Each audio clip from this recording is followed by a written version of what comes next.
Welcome to the number one podcast covering Michigan State basketball. The Final Four is not on the schedule. Join Rod and me, Eric, as we dive deep into the Spartans to get you prepared for every game.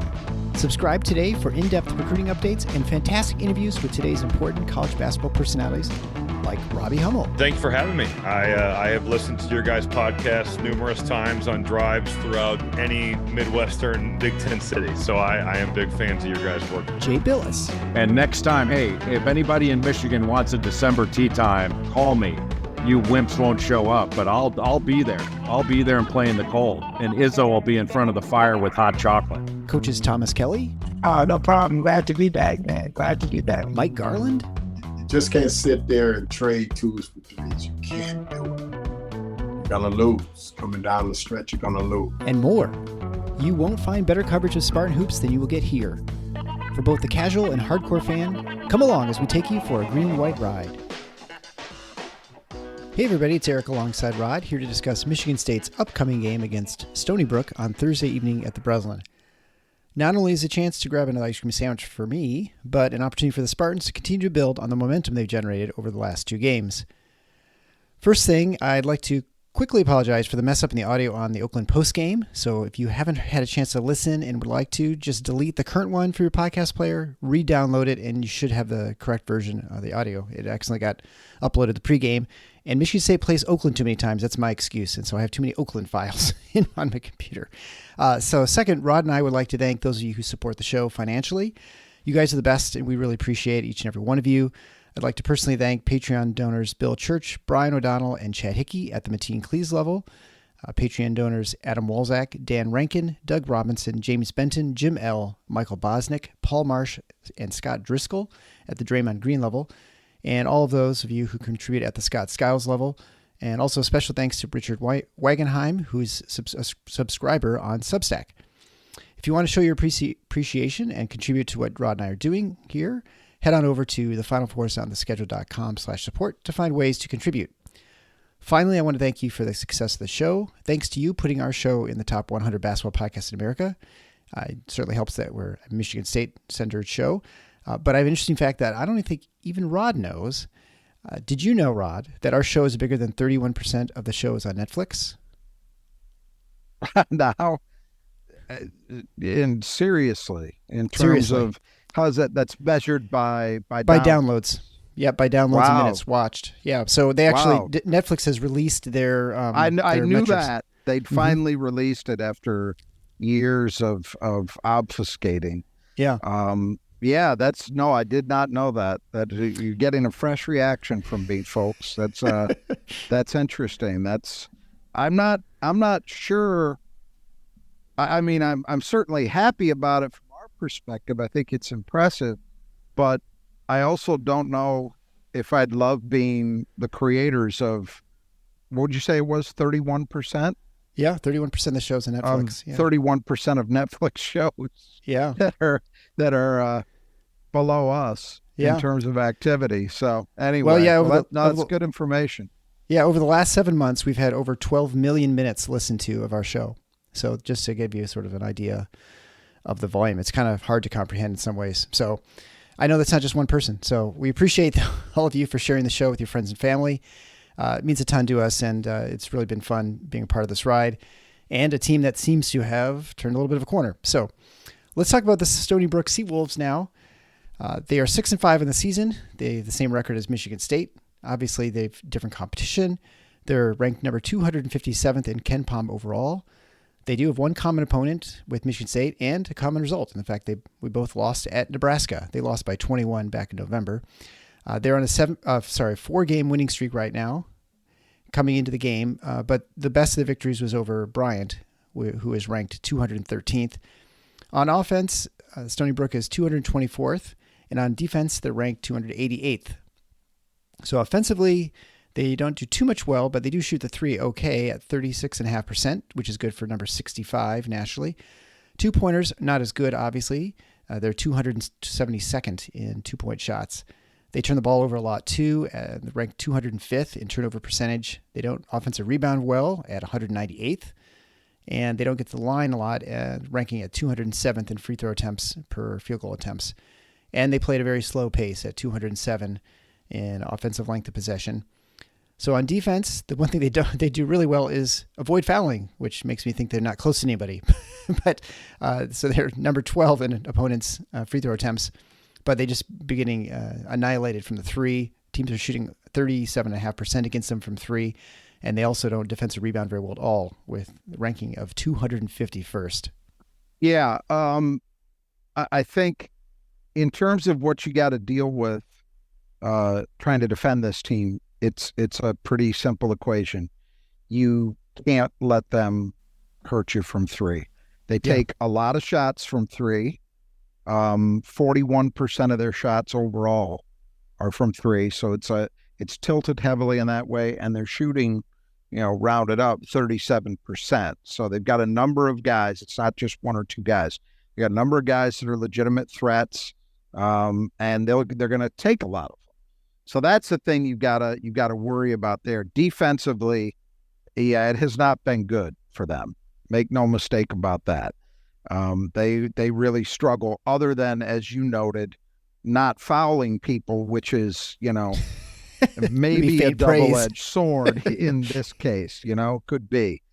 But yeah, not a lot else to really like at either end with this team. So that's kind of how it stands.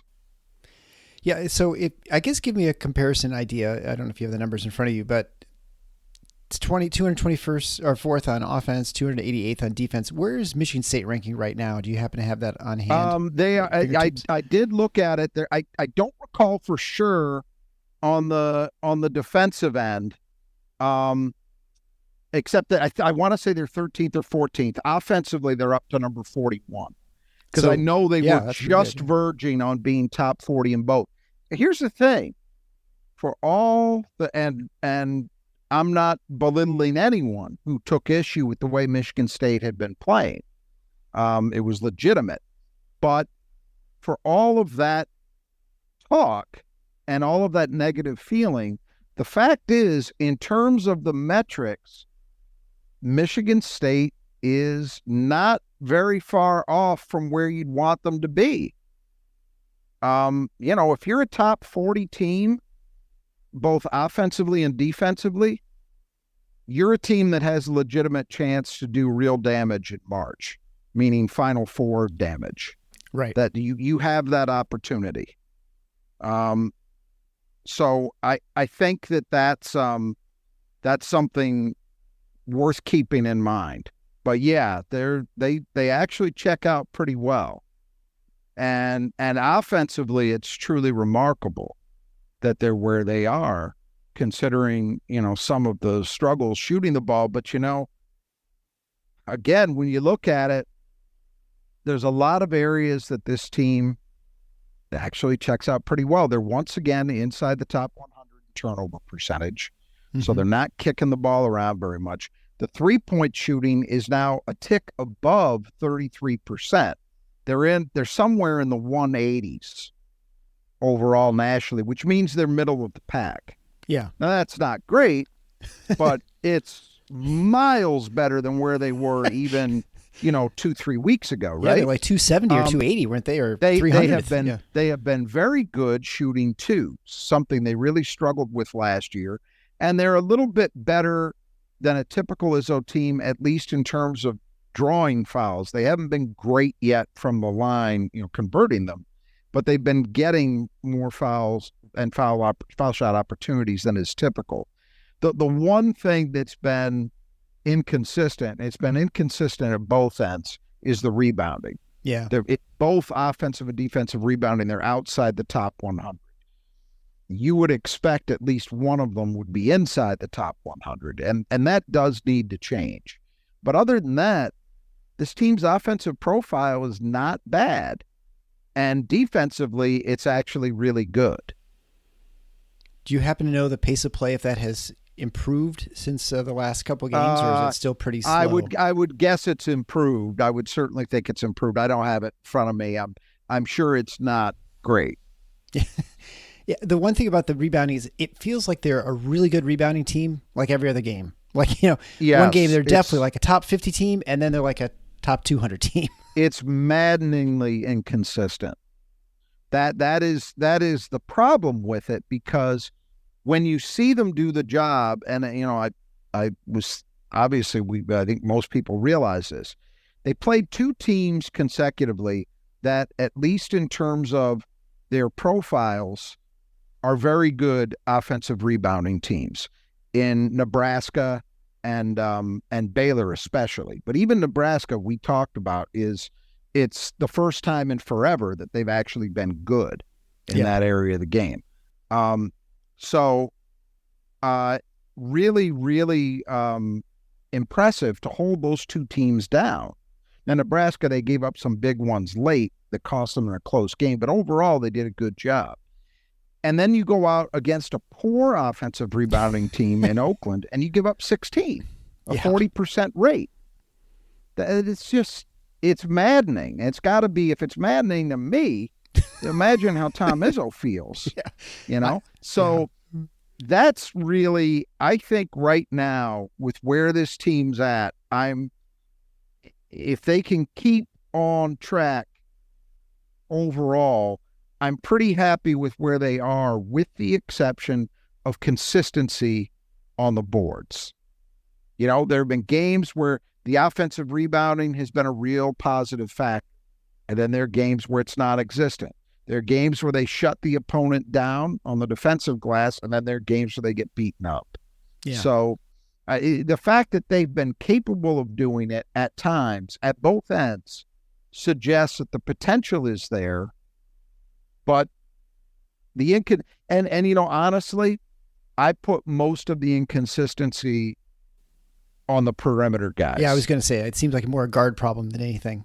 I think that there have been games that were exceptions. I think Nebraska maybe was one in some ways at times, but for the most part, I think Motti and Carson Cooper and even Malik Hall have been reasonably reliable. They've been fine. It's the inconsistency in my mind comes from the guards. You have games where Jaden Akins can go out and get 9 boards, and then games where he completely disappears. Well, that can't happen. Those guys need to be a consistent presence for this team to get where they need to go, and that's a really important area to shore up. It's nice that the offensive balance is better. They're hitting more jumpers. Defensively, they seem more connected. Those are all really important. They're playing faster. Those are all really important things. But if you don't rebound, and especially in the Big Ten, because the Big Ten historically is a league where we tend to see some very, very good offensive rebounding teams. Yeah, I haven't gone through the numbers of everybody in the conference yet this year to see if it's normal, but it is not unusual at all to see multiple Big Ten teams in the top 20 in offensive rebounding rate. So you have to be able, if you want to win in this league, you got to be able to board. So that's the thing I'm looking at. So is the additional element to say you gotta step this up, because it was really, we talked about the importance of sustaining what they did in that Baylor game against Oakland, right? And for the most part, I thought they did that. The exception, and it was a glaring one, was defensive rebounding. Yeah, and that was an offensive rebounding team that I think is even worse than Stony Brook. I think Oakland was in the 200s. They're definitely, and this team is 198. Yeah, they're definitely bad, and they don't have a lot of size, as anyone watching that game could see. And yet MSU really, and again, it was a lot of, it wasn't stuff right at the rim for the most part.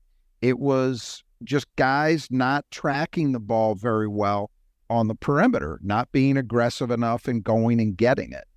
So, yeah, it seems like something that's easily correctable, but how many times have we said stuff like that? Yeah, no, I don't go there. You can say, well, it should be, but until you see it on a game in, game out basis, I don't think you can say that. Right. For this team, because it hasn't been easy. Well, then let's go through the lineups for the Stony Brook Seawolves. This is brought to you by the Brothers Adjust Your Gutters, who sponsor the player that Michigan State needs to keep in the gutter, who Rod will mention in just a little bit. The Brothers Adjust Your Gutters are your go-to source for taking care of gutter work, because that's all they do. They specialize in it, and so they're experts. They're not some operation that does 10 different things and all of them okay. They just do one and they do it really well. So it depends. It doesn't matter what you need done. They can do whatever needs to be done to your gutters. They can repair them. They can replace them. They can just clean them out. They can put the leaf guards on. They can do residential. They can do commercial. If you've got water issues or, have just like a leaky spot, they can take care of it. Call their teams. We got one on the southeast side of the state with Greg and Kurt on the west side of the state of Michigan. They will take care of anything you need, and they are going to be very quick, responsive, and well priced. And we had great experience with both of them, so I would highly recommend using the Brothers Suggest You Gutters. You can find the contact information below at brothersgutters.com or in the podcast player that you're listening to. So beginning with the starters, Jared Fry maybe, a 6'4" sophomore from Columbus, leading the team in assists with 31 to just 17 turnovers. Scoring 9.6 points a game on 42, 42, and 75 shooting in 28 minutes. Yeah, this is not a team that gets a lot done via the assist. When the guy leading your team is averaging less than 3 a game, and his his ratio is a little under 2-to-1, that tells you something. They really don't have a pure point guard. That's the problem. But they got a lot of guys that can shoot, and Fry is one of them. Mm-hmm. And the next would be Tyler Stevenson Moore, 6'3" senior. He's taken his COVID year. He leads the team in scoring at a little under 16 points a game on 50, 48, and 75 shooting. Yeah, and again, a threat, right? So they've got problems. But one thing they do very well is they take and make a lot of threes. And it's multiple guys, so you can't just load up on 1 or 2 guys. Next would be Dean Null, 6'2" grad transfer from Cornell, averaging 10.2 points a game on 38, 38, and 62 shooting, and also tallies about 2 steals a game. Yeah, he's the one guy they've got that seems to generate, generates turnovers, with his activity on the defensive end. So. But again, another solid, 38%, another solid 3-point shooter. So all of these guys on the perimeter of Michigan State's guards are going to have to be very, very locked in. And unlike Oakland, this team has a little bit of size. As we'll mention, the 4 is Chris Mado, 6'10" transfer from Fairfield, averaging 8.2 points a game and has 6.4 rebounds a game, shooting 56% from the floor and a little under 60% from the line, also leading the team in blocks with 15 blocks. Yeah, so got an important addition for them. He's their leading rebounder. And, it's been reasonably productive as an overall player. Gives them a little bit of a rim protection element, gives them a little bit of scoring punch. And, again, their top rebounder. So that'll be a challenge for Malik Hall, will be giving up a little bit of size. Yeah. And finally, rounding up at the 5 is Keenan Fitzmaurice, a 7-foot, 250-pound grad transfer from Stanford. Well, it's quite a long trip from Stanford to Long Island. He averages 10.3 points a game and 4.8 rebounds a game, shooting 53, 29, and 83. Yeah, good addition for them. The 3-point shooting isn't real because it's a low percentage and he doesn't take very many of them. But otherwise, 7 feet 250 for a guy at their level, or team at their level, that's impressive. That's impressive. So he could certainly be a challenge he'll be a different challenge for Mahdi and Cooper for sure. So then moving on to the reserves, Aaron Clark, 6'1" senior, transfer from Sacred Heart. He just came back from injury in their win to get over Army. He's averaging 12.3 points a game on 39, 38, and 77 shooting. Yeah, and big for them to get him back. That's actually this game against Army that he just came back from. That's the first game all year he hasn't started. And you see the production is pretty solid when he's been able to play. So another, very strong perimeter scoring weapon for them. Next would be Toby Anyakanwu, a high school teammate of Jeremy Fears at Joliet West, 6'2", 2 sophomore, averaging 6.7 points a game on 38, 31, and 80 in 18 minutes a game. Yeah, and a rare kind of younger player for this team, because this team is really loaded up on grad transfers. A lot of veterans. So to have a sophomore. So he didn't play last year with Jeremy, but earlier in Jeremy's high school career, I believe they were teammates. But, he's been decently productive for them in a reserve role. Yeah, there seem to oftentimes be connections. We talked about that, I think, before the season, like, why certain teams end up on the schedule. But I would think this is probably more just coincidence than I think so too. I don't think they were. I don't think they were planning for a guy. Although it's interesting because they do also have their starting point guard is from Columbus, Ohio. So for a team in Long Island, they do have a couple of Midwest kids. Yeah. And then finally rounding up the reserves who might see the court is Andre Snotty, 6'6", 220-pound transfer, another transfer from Central Connecticut State, averaging 4.7 points a game and 5.8 rebounds a game in 24 minutes, shooting 33, 25, and 77. Yeah, I mean, they start their size. The two guys with legit size, they start.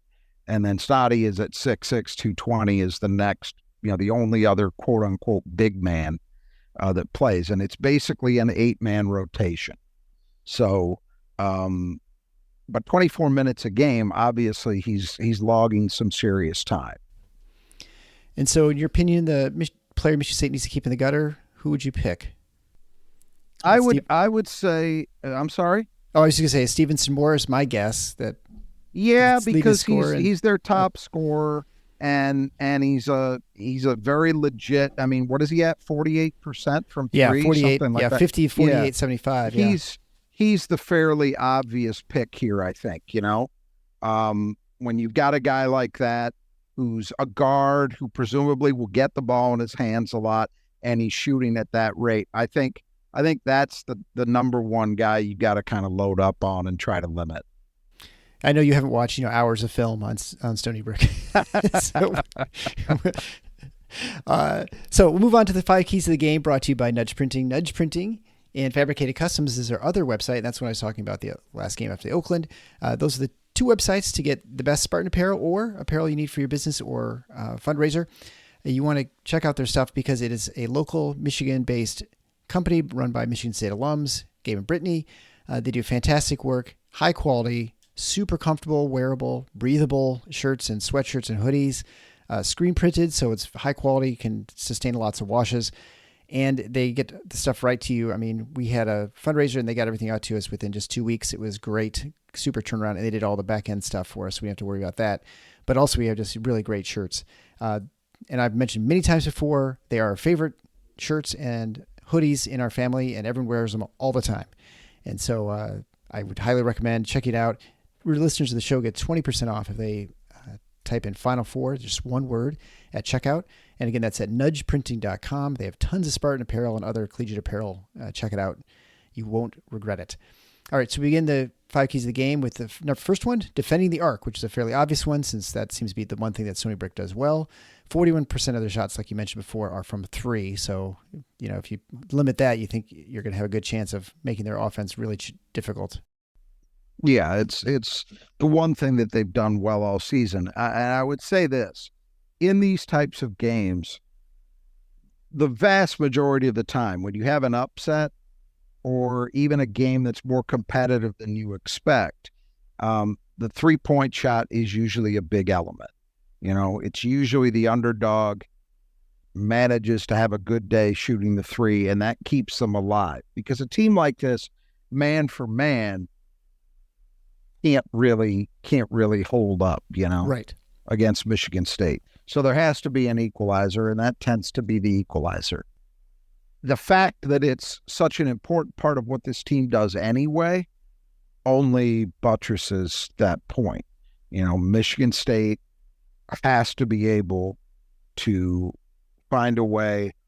I would say the real key, and this is usually where I start with this kind of element of the game, because we know that 3-point shooting success, and if you didn't know this before this season, you know it now, the ability to actually make a shot, even a good shot, from distance is somewhat variable. Mm-hmm. You know, over the course of a season, you expect it to work out. But on game-by-game basis, it can be tough. But what is controllable for a defense tends to be the number of attempts that you give up to an opponent, or at the very least, the quality of the shot. I mean, it's true that an opponent can just take bad shots whenever they want. But if that's what you're giving up, then you're probably going to be okay, you know? So to me, what I would like to see in this game is Michigan State really doing a nice job of limiting good looks, which means that they're connected in terms of their switches and their rotations. You know, not having seen Stony Brook, I'll be honest, how they generate those three-point shots will be interesting to watch. But I would expect a fair amount of movement. That means you're going to need, because they don't draw fouls ever. Right. So that tells me it's not a lot of drive and kick, right? So it's probably a lot of movement, a lot of screens, that type of thing on the perimeter. So that's going to make it important for Michigan State to be consistent in their switches and their rotations. And so that's what you want to see in this game. Limit the number of attempts, or at the very least, limit the number of good attempts that they get. Yeah, certainly. And obviously one attempt, which we'll talk about in just a minute. And so I guess, you know, you'd expect that it's the screening like the baseline and then out the perimeter, right? That's probably where you can expect them to try and get open. Is that right? Yeah, some of that, or it may be activity up top. You know, I just don't know. It'll be, as I say, the one thing I can conclude is it's probably not drive and kick dependent, because if it was, you would expect to see more in the way of foul shots. Sure. And obviously not offensive rebound either, because, you know, where you kick out. Right. Because they don't do that very well. Right. All right. So the second key to the game is inside out. And I assume this has nothing to do with your clothes being inside out. No, this is about what I've been very happy with, especially in the last two games, but you could even make an argument for it in the Nebraska loss.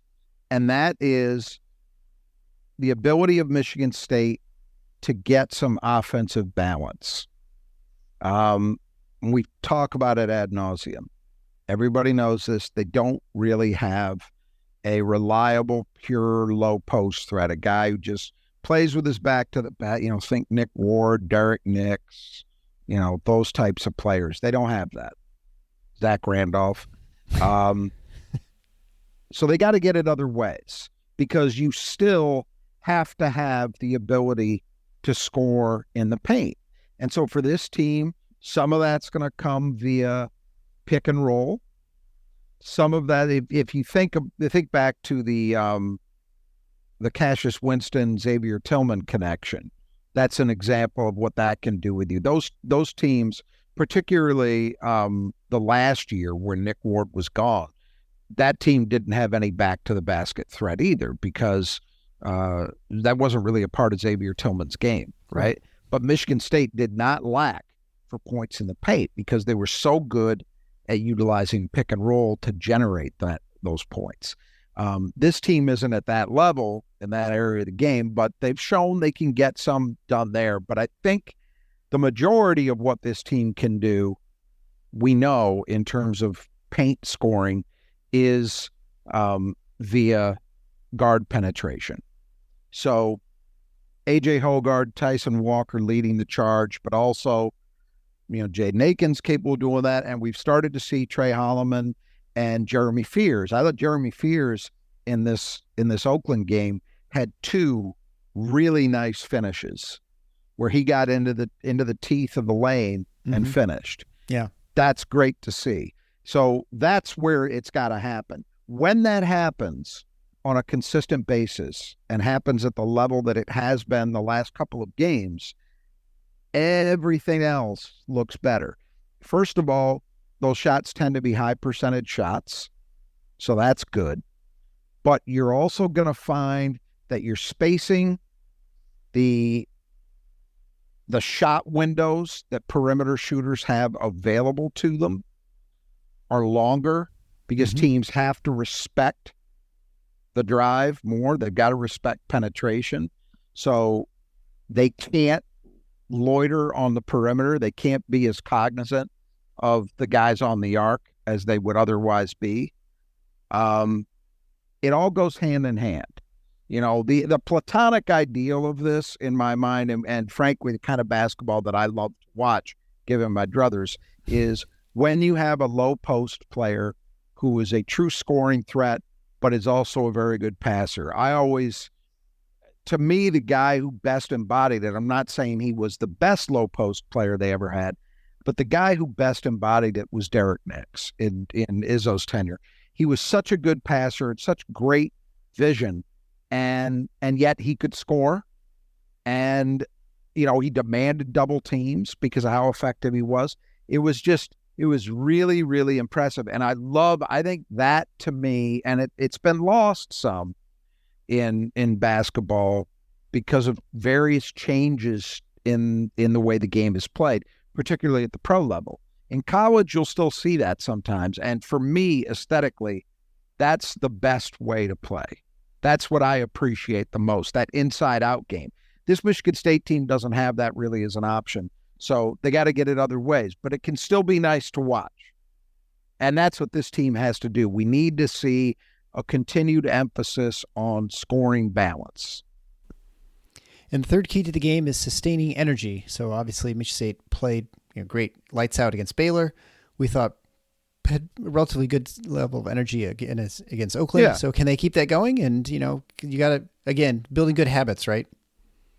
Yeah, that's exactly it. That's what it's a great descriptor.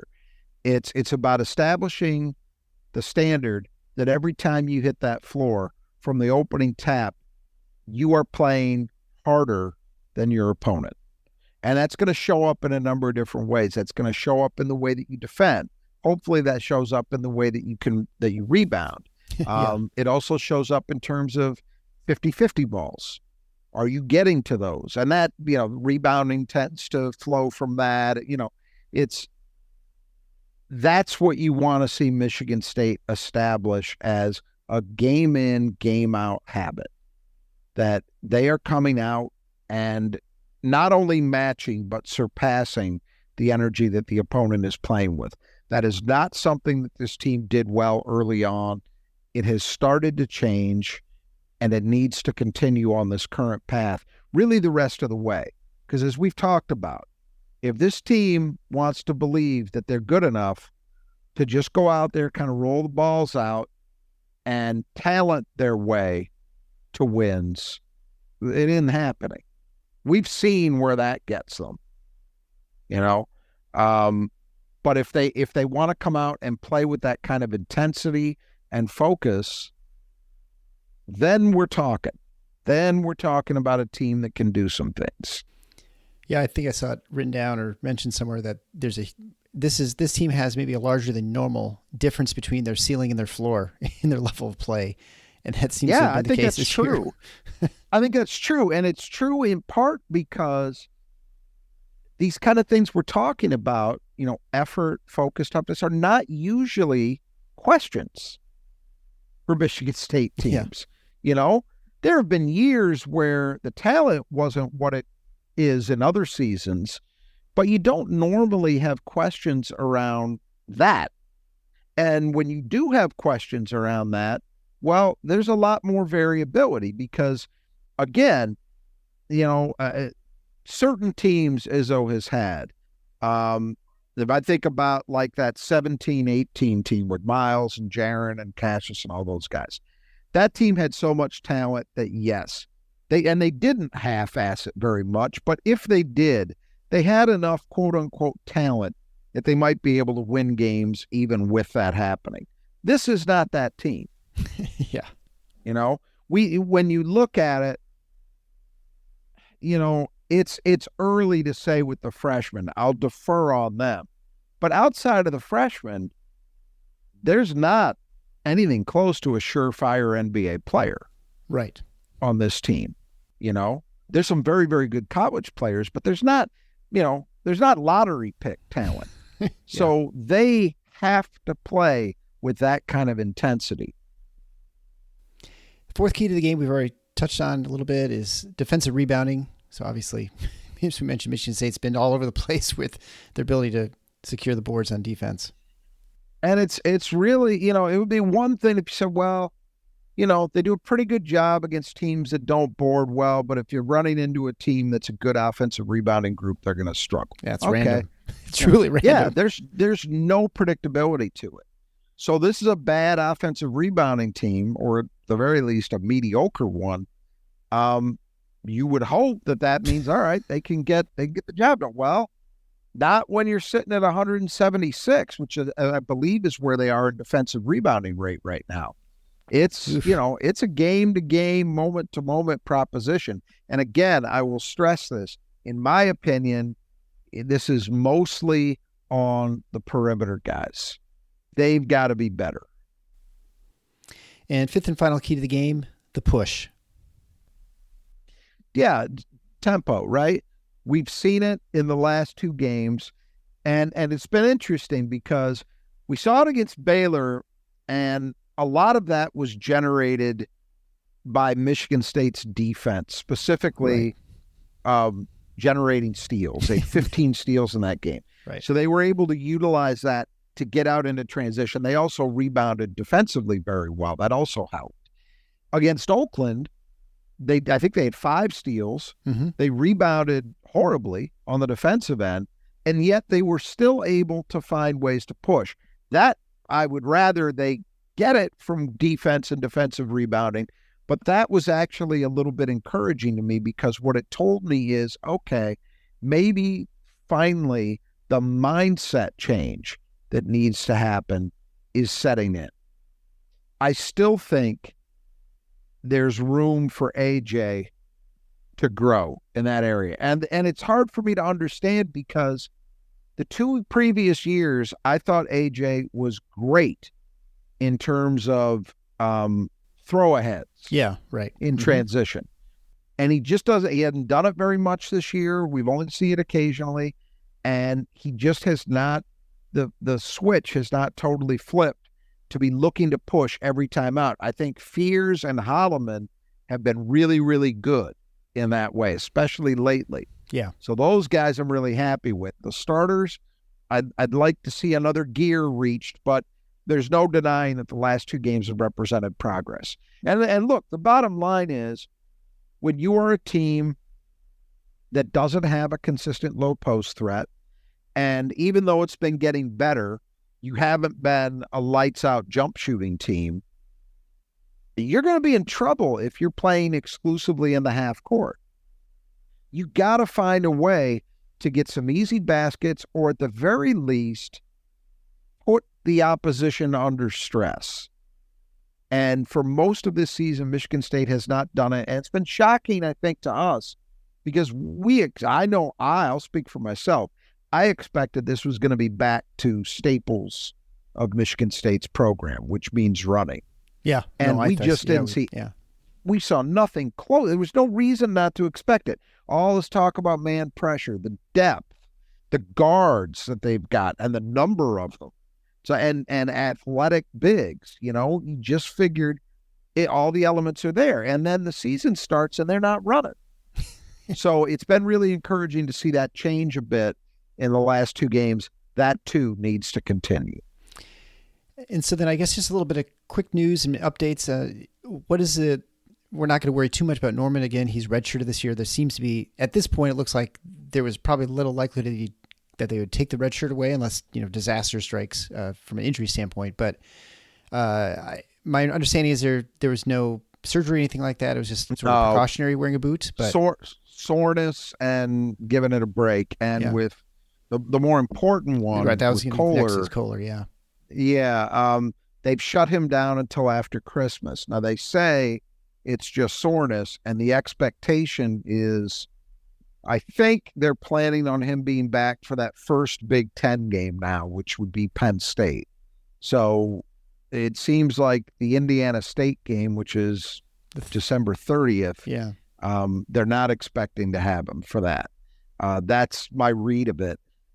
Look, I'm with you. Right? I know where you're going. I'd love to get him back, but when you see that happen, to me, that we went through this last year with a couple of guys where it's up and down and up and down, and you hear different timelines, and then they get changed, and and I'm not blaming anybody. And by the way, for the 9 millionth time, if you think this is unique to Michigan State's program, you're not paying attention. This happens everywhere, and it happens because guess what? Basketball players are on their feet a lot, in a lot of high impact, constant movement, and then also short start and stopping, all things that well, you're a physician, you tell me. It seems to me that basketball as a sport is one that would be prone to these types of injuries, right? I mean, yeah. More than most. For sure. More than most sports. Whenever it comes to sports. More than football. Yeah. Certainly more than baseball. Wherever you put most stress on joints or muscles, whatever is most repetitive and the most impact. Not only that, but I think you have a unique situation in basketball where you have people jumping really high onto a hard surface. That too. If they're playing on grass, I think you wouldn't see as much problem. But the fact that they're playing on hard floors, I mean, they're not like, cinder block, cement, but they're still pretty hard, even the wood. Yep. And so you would expect that it's going to put a lot of extra stress on those feet. And these are very big people. If you were 5'6" doing this sort of thing, I think you're much less likely to get injured. For one thing, not jumping, 4 feet in the air like Cone Carr. And the thing that's always hard too, and I know we talked about this last year, is that it is hardest to heal at the farthest from your heart, which is your feet. Also, it's hard to elevate it, and so it's easy to have more swelling, and so healing is just harder in your feet. It's anyone who's got diabetes can tell you, and so it is not surprising that you have that problem, and also you can't move around unless you use your feet, and so it's right. You can't rest it. You can rest an arm, you can't rest a foot very easily, right? So so anyway, I mean, these are things that are obvious. I would say the one thing that I think there's maybe a teeny bit of credence to the fact that certain places may have a little more injuries. I feel like in general, I don't see as many knee injuries at Michigan State as other places, and I don't know why that is, but I see Michigan seems to have all kinds of knee injuries. Now, some are just totally they're random things that happen all the time, and so I don't want to pretend that Michigan State doesn't ever have them. But also the way you treat them can vary from place to place. So there may be a more aggressive training staff that decides that anyone who has foot soreness, we're going to put them in a boot, versus just kind of, just playing through it and just kind of seeing and, take x-rays. If it looks good, just go through, keep playing. So those deal things with the pain. Right. Yeah. Or in just the thought that it's just going to get better on its own. And a boot doesn't really make a difference. So, there's possible that from a Michigan State standpoint that they treat it differently just because of their training staff. I don't think it makes it more likely to get injured, but it just means they just treat it differently. And so it may be more apparent. And also think we've talked about in the past, and I know I've heard reporters talk about it. Michigan State is a very transparent program when it comes to injuries to their players and what's going on. And I think it just lends itself to people just knowing everything that's going on, where some places they're like, this guy's got lower body injury, and you don't know what it is. Is it an ankle? Is it a foot or whatever? And so, well, look at the way Mel Tucker handled injuries with the football program. It was completely, he's sore. He'll be ready when he's ready. There was no transparency, right? Yeah. But even basketball programs are like that too. Some of them, just like. I think that's all true.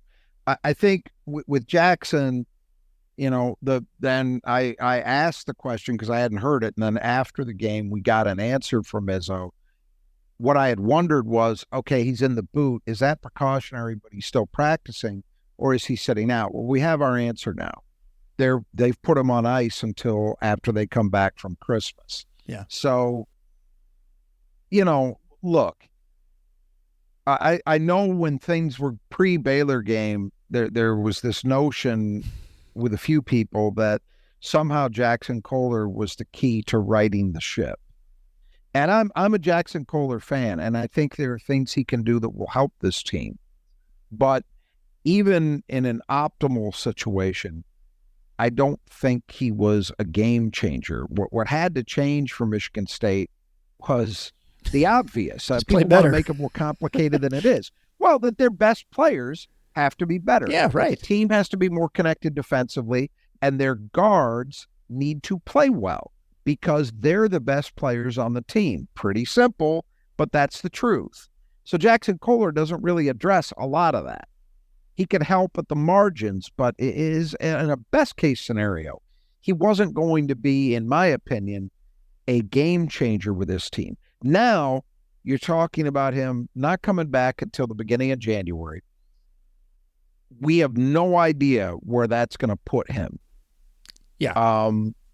Particularly defensively, because you're talking about coming back from a foot injury, and if they're going to play him at the 4 the way they've talked about, well, that's a challenge because he's got to be able to be mobile. He's got to be able to get to stretch force. He's got to be able to defend out on the floor. You know, I don't think they're going to be playing him a lot at the 5. And so it all remains to be seen what they're actually getting from him, and how long it takes. I mean, I think that, unfortunately, there's the potential for this to kind of be a bit of a lost season for him. I don't want to be too negative, and I certainly think he showed some signs in the summer of improving where he needs to, but you're never going to see the real deal over the summer in terms of defensive strides that somebody makes. That only gets demonstrated when the actual games are being played. Right. So we don't know, even if he'd been healthy, had he made enough strides there. I believe that he would be improved offensively because I think he's an extremely skilled offensive player. And I think we just saw him scratching the surface of that as a freshman. So that part I buy. But, defensively, which is where the rubber's going to hit the road, was he going to be better enough to really help? Now you're talking about he misses essentially the first 2 months of the season, and then he's coming back in Big Ten play to a team that's trying to get its rotation set, and I think is making strides to do that. Let's just put it simply. Right now Michigan State has, what do they got? I guess it's a 9-man rotation, right?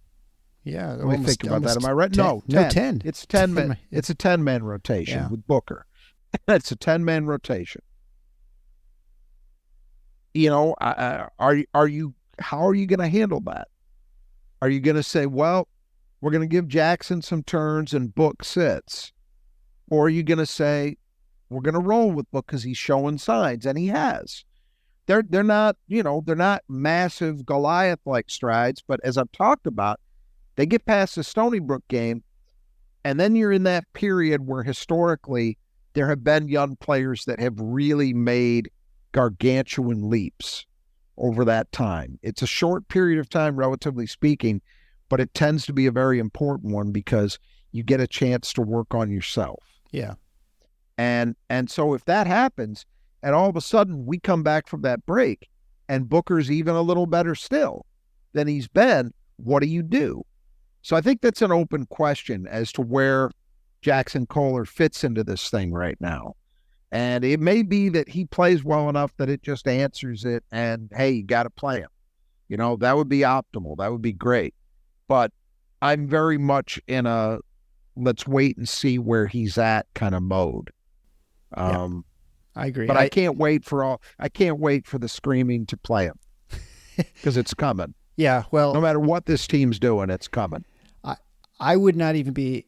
I don't know what I put as far as a percentage chance, but I think there's not a 0% chance that he redshirts this year. I think that is right, and that's kind of what I'm getting at. Yeah, right. This, you're dancing around it, but I think we're getting to the point where you're like, well, you get through mid-January, if he's still not on the court, you maybe just shut it down for the year.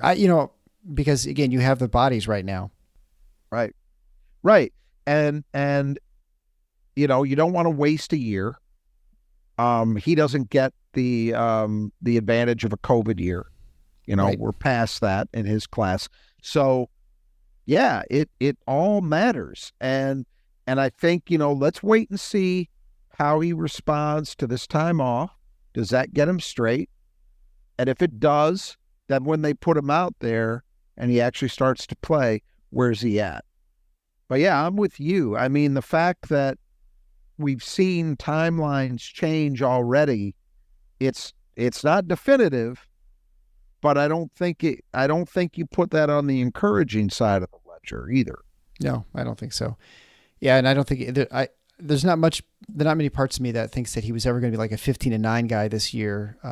No, that's why it got more attention. It got more attention than it should have because of the start Michigan State. Yeah, you're got desperate. Off to. You're looking for something. And in fairness, the one thing we absolutely know he's capable of doing is a thing that nobody else on this team does. Right, post. Which is you can throw the ball to him in the post and let him go to work. And on top of that, there were a lot of encouraging signs around him as a jump shooter, which is something else this team has lacked. A big man who could stretch the floor. So I understand why there was some attention paid to it, but as I kept saying during some of those discussions, that stuff only matters so much. It only matters as much as he's able to be on the floor. And at Michigan State, if you're going to be on the floor enough for that to matter a lot, that means you're holding up your end of the bargain defensively.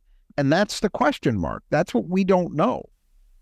We didn't know the answer to that when he was healthy this summer. We didn't know. Right. So we'll see.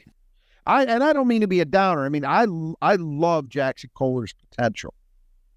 You know, I defended him a lot last year. I think he's a better rebounder than he gets credit for being. I think he tries hard, and I think he wants to be good.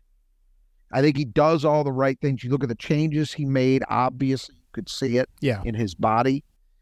Those are all really good signs. And I think when healthy, there's a chance that he still becomes a very, very good player at Michigan State. I just don't know if the stars are aligned for it right now for a lot of reasons.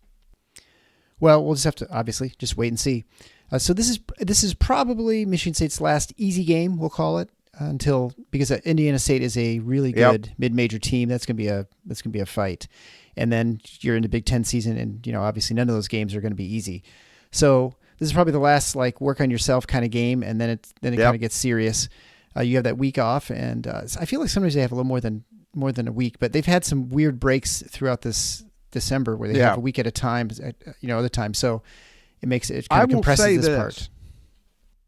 I am actually very happy with the way the scheduling was done this year. Mm-hmm. When you look at it, the only game that you could have chalked up as maybe a scheduling issue was the Oakland game. Monday's game. That's really it. They've done a very good job of having some time between games, so it's not constant. And look, they needed it. I think that gap with for Baylor. How big was the gap between Nebraska and Baylor? Well, it was 5 days. Nebraska was Sunday, and I think Baylor's Saturday, right? So it's about a week, almost 6 days. Okay, so it was almost okay. So 6 days. I was thinking it was 5, but that was really important because they needed time to not just worry about what Baylor does, but really get locked in on, hey, what's Michigan State doing? Yeah. And we see the results from that, I think.